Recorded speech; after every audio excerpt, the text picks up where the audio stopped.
नमस्कार बंधुरा अनुरुद्ध किचेने सबाइके स्वागत। तो बंधुरा आज के जे गलदा चिंगड़ी निয়েছি और এই गलदा चिंगड़िर गिलास भापा तैरी करब। आपनारा किन्तु गलदा चिंगड़िर परिवर्ते जे हरिणा चिंगड़ी सेटाও ব্যবহার করতে পারেন। আর এই যে হাঁড়িতে এখানে ভাতের চাউল ধুয়ে নিয়েছি, ভাত রান্না করব, এর ভিতরে চিংড়ি মাছ ভাপা করব। তো প্রথমে চিংড়ি মাছটা কেটে নেব।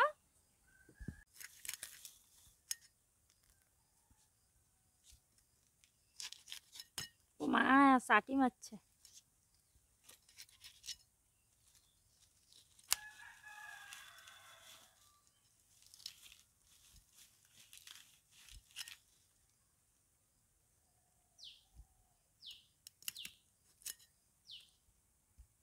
এইগুলো নড়ছে কি করে?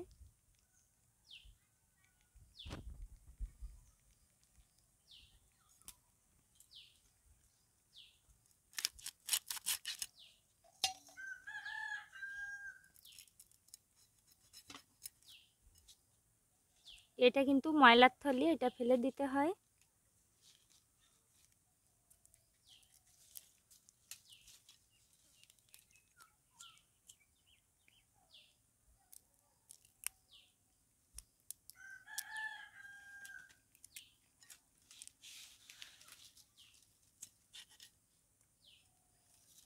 এই যে একটা কাটা হয়ে গেছে।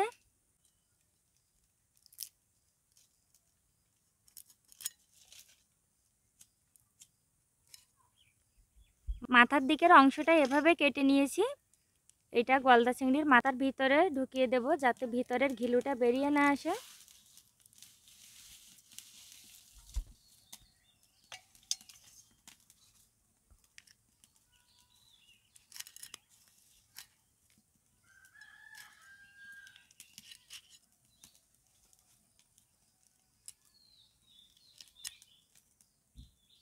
শুধু চাটি মারছে হাতে। এই গলদা চিংড়ি দুইটা একটু আগে পুকুর থেকে বাবা ধরেছে।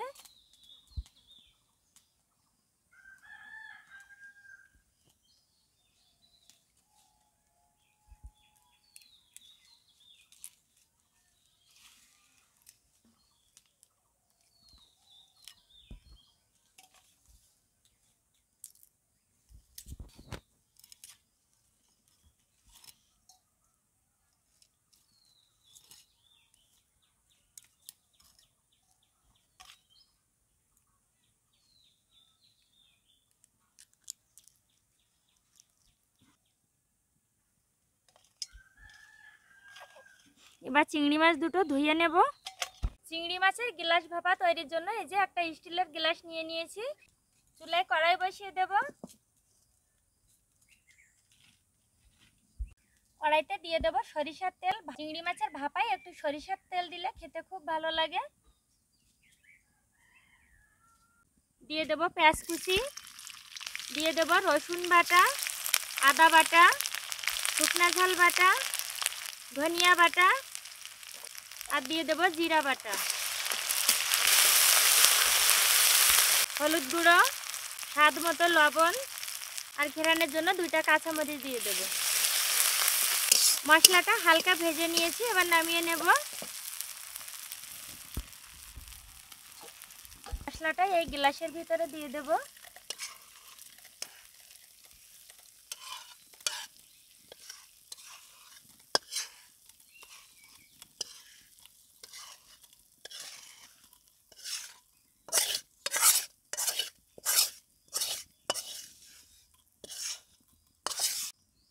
কেটে রাখা চিংড়ি মাছ দিয়ে দেব।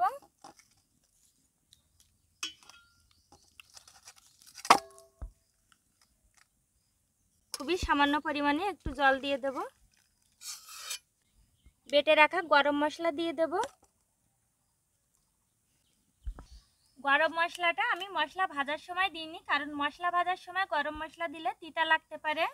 এবার চুলায় ভাতের হাঁড়িটা বসিয়ে দেব।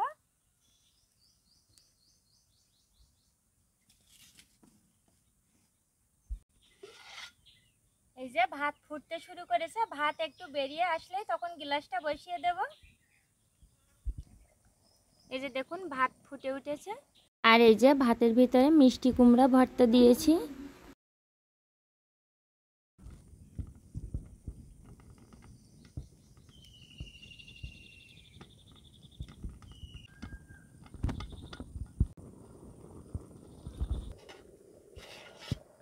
এই যে ভাত বেরিয়ে যাচ্ছে, এবার গ্লাসটা ভাতের ভিতরে বসিয়ে দেব, একটু চেপে বসিয়ে দেব, চাপা দিয়ে দেব। এবার এই ভাত হতে হতে গ্লাসের ভিতর কিন্তু পুরো চিংড়ি ভাপাটা একদম রেডি হয়ে যাবে।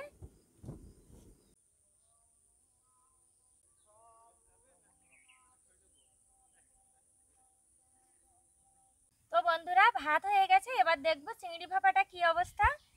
আর এই সময়ের ভিতরে কিন্তু আমি ভাতের হাঁড়ির ঢাকনা একবারও আলগা করিনি, কারণ ভাপটা বেরিয়ে গেলে চিংড়ি মাছটা ভালোভাবে ভাপানো হবে না।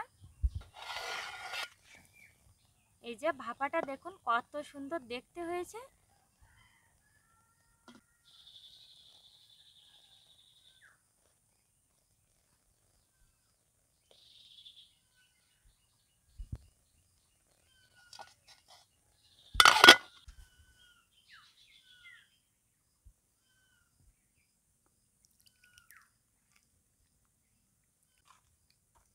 তো এই যে বন্ধুরা দেখুন চিংড়ি ভাপাটা দেখতে কত সুন্দর হয়েছে, কালারটা দেখুন কতটা সুন্দর হয়েছে, আর খেতেও কিন্তু দারুণ স্বাদ হয়। তো বন্ধুরা আপনারা বাড়িতে অবশ্যই এই রেসিপিটি একবার ট্রাই করবেন। গলদা চিংড়ি হোক বা হরিণা চিংড়ি, যে কোনো চিংড়ি মাছ দিয়ে রেসিপিটি আপনারা বাড়িতে ট্রাই করতে পারেন, খেতে কিন্তু খুবই ভালো লাগে। আর ভিডিওটি কেমন লাগলো অবশ্যই কমেন্টে জানাবেন। ভালো লাগলে চ্যানেলটি সাবস্ক্রাইব করবেন, লাইক করবেন, শেয়ার করবেন। ধন্যবাদ সবাইকে।